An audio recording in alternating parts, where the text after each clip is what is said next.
Audio Renaissance presents The Race by Richard North Patterson. Read for you by Michael Boatman.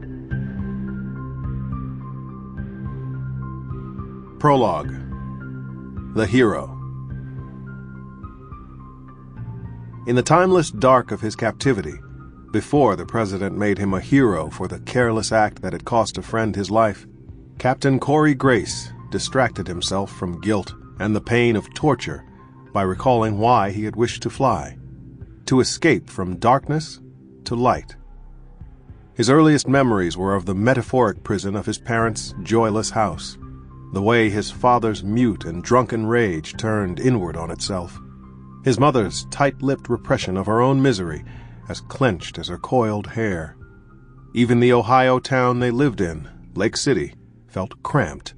Not just the near-identical shotgun houses and postage-stamp lawns, but the monochromatic lives of those who never seemed to leave, the gossip one could never erase, the pointless bigotry against minorities no one had ever met. Only in captivity, when shame and belated charity eroded his contempt for his family and his past, did Corey see this pitiless lens as yet another reflection of his vanity. "You're special," they had always told him. Teachers, coaches, ministers, even, in their crabbed ways, Corey's own mother and father.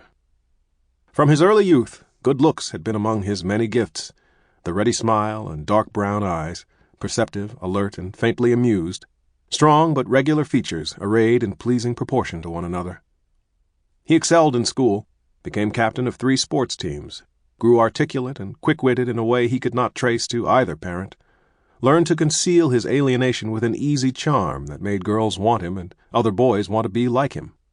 His parents were strangers, not just to Corey, but to each other. His appointment to the Air Force Academy came as easily as his moment of departure. He left his parents and brother at the airport after constricted hugs and awkward silences, troubled only by how small and solitary Clay suddenly appeared to him. It was the first time Corey Grace had ever flown. The academy, too, came easily, as did flight school and promotion. By the time of the Gulf War, Captain Corey Grace was stationed in Saudi Arabia, restlessly awaiting the ultimate test of his abilities, to engage Iraqi pilots at supersonic speeds with such skill that he would kill without being killed. To Corey, his F-15 was an extension of his gifts, a perfectly crafted machine with the technology in its sinews ready to do his every bidding. The only other human variable was his navigator. Joe Fitz was a black man from Birmingham, Alabama. When Corey first met him, he almost laughed in dismay. Joe's toothy smile and jug ears made him look, in Corey's reluctant but uncharitable estimate, like a guileless and even comic figure. And his loose-limbed gait suggested that he was held together by rubber bands. But for Corey, their first flight transformed his navigator's appearance. Joe's mind was as keen as his eyes. He seemed to know everything there was to know about his job and Corey's. And that Joe was the first black man Corey had known well confronted him with a basic truth: that whatever Corey thought of his youth in Lake City, he had been, in one very basic sense, privileged. Joe's father was a janitor, his mother a seamstress, and their lives were molded by a time and place where the insane logic of bigotry skipped no details, right down to separate drinking fountains to keep blacks from sullying whites. Joe's parents were first allowed to vote in 1965, the year after he was born, filled with foreboding that this reckless act might leave their child an orphan. But though they were even more lightly educated than Corey's parents, Joe's pride in his father and mother was as deep as his love.